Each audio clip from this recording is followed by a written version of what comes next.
sepupu boleh, sepanjang tidak ada sebab-sebab lain yang mengharamkan itu. Apa sebab-sebab yang lain? Ini hukum asalnya boleh, tapi nanti ada sebab-sebab lain yang menjadikan terlarang.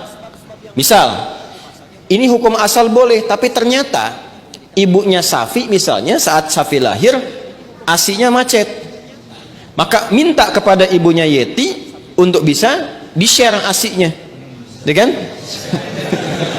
Halo, ada yang salah? Share, like, and comment, ya kan? Baik. Kalau ini kemudian mendapatkan ASI yang sama dari ibunya Yeti, ya, sini ada ibu misalnya, jadi saudari atau saudara sepersusuan, dia walaupun sama-sama sepupu tidak menjadikan keduanya boleh menikah karena ada hubungan mahram birradha'ah. Tapi kalau di luar itu aman misalnya, bukan saudara atau saudari sepersusuan dan tidak ada faktor-faktor lain yang menjadikan ini terhambat, maka boleh-boleh saja, tidak ada masalah di situ. Jelas? Sekalipun ada kebolehan, tapi tetap ditempuh dengan cara yang terhormat. Ya, jadi tidak boleh misalnya kawin lari, capek, sambil lari nikah gitu kan? Tidak, jangan. Tetap sekarang cari cara untuk memahamkan dengan cara yang baik dan bermohon kepada Allah. Kalau memang diniatkan ibadah, niat ibadah dengan cara yang benar, dengan cara yang baik, sifatnya nanti akan dibimbing oleh Allah dengan cara yang baik. Ada doanya untuk melembutkan hati orang tua misalnya, ditampakkan nilai-nilai kebaikan. Jadi kalau ada penolakan dengan karakter, dibalas dulu dengan akhlak. Biasanya akhlak itu melembutkan hati.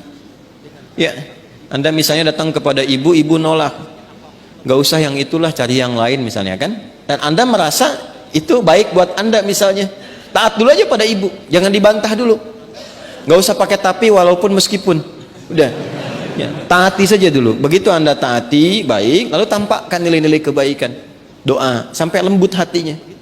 Ya, demikian calon pasangan juga nanti mendoakan juga, memberikan akhlak yang baik. Ketika kelembutan itu ada, maka cara kita kemudian berkomunikasi akan berbeda dan hasilnya tidak sama dengan yang pertama. Paham sampai sini? Baik. Jadi jangan bergantung ya yang bertanya pada video ini untuk dibawa kepada orang tua.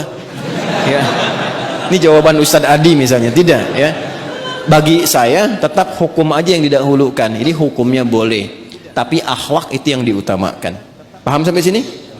Baik. Nah, supaya tidak keliru memahami, kalau kita teruskan, itu ada kalimat khalisatan laka min dunil mu'minin. Ada kekhususan untukmu. Teruskan ayatnya ya, teruskan ayatnya. Yang berlaku khusus selain bagi orang-orang beriman yang lain dari kalangan umatmu. Itu yang dimaksudkan itu yang sebelum ayat itu, yaitu setiap perempuan yang menyerahkan dirinya untuk dinikahi. Itu kekhususan bagi Nabi SAW.